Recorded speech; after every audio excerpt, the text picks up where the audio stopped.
آج مسلمان گھر کی لڑکیاں ٹک ٹاک پر ویڈیو بناتی ہیں اور دنیا ان کے حسن کا منظر دیکھتی ہے۔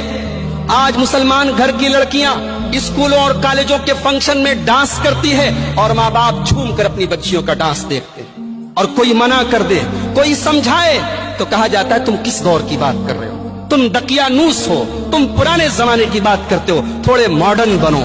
میرے بھائیوں، جس گھر سے حیا چلی جائے، جس خاندان سے حیا چلی جائے، وہاں سے ایمان بھی چلا جاتا ہے۔ اللہ کے پیارے نبی نے فرمایا ان الحیاء والایمان قرنا جمیعا، حیا اور ایمان دونوں ساتھ ساتھ رہتے ہیں۔ فاذا رفع احدهما رفع الاخر، جہاں سے حیا نکلی وہاں سے ایمان بھی نکل گیا۔ آج ہمارے گھروں میں شادی بیاہ کے موقع پر کیا حالات ہوتے ہیں۔